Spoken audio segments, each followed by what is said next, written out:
राधा और रुक्मणी की कहानी। एक रात नींद में श्री कृष्ण के मुख से राधा का नाम निकला। निकट ही सोई रुक्मणी की नींद टूट गई।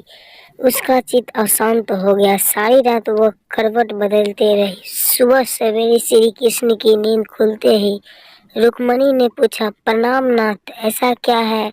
राधा, मैं जो सोते जागते हर घड़ी आप राधा का नाम जपते हैं।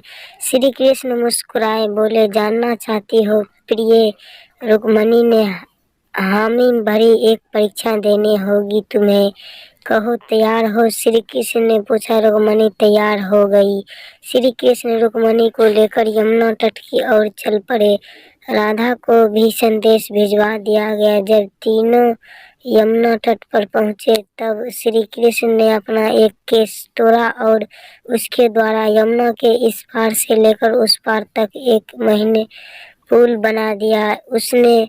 उसके बाद श्री कृष्ण ने यमुना से 2 मटकी भरी, एक मटकी रुक्मणी को दे दी, एक राधा को, और बोले, मेरे प्रेम का स्मरण करते हुए ये मटकी पुल के पार पहुंचा दो। रुक्मणी मटकी लेकर पुल पर चलने लगी। कुछ दूर चलने के बाद जब उसने पुल के दूसरी ओर देखा तो सशंकित हो गए। उसके कदम डगमगाने लगे। उसने स्वयं को तो संभाल लिया किंतु मटकी संभाल ना पाई।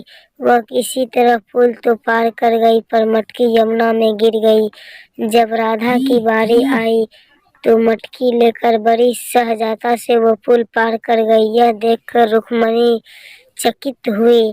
उसने राधा से पूछा, बहन, ऐसा क्या था तुम्हारे प्रेम में जो तुम मटकी लेकर यमुना पार कर गई? राधा ने उत्तर दिया, बहन, मैंने कहाँ यमुना पार किया, प्रिय के द्वारा मेरे हाथों में दी मटकी ने ही मुझे पार पहुंचाया। रुक्मणी को राधा के प्रेम की अथाह गहराई का भान हो गया। समर्पण प्रेम का मूल्य है। जहाँ समर्पण है वहाँ पूर्ण विश्वास है, शंका के कोई चिन्ह नहीं। राधा की श्री कृष्ण के प्रति पूर्ण भाव था, शंका लेश मात्र भी न थी।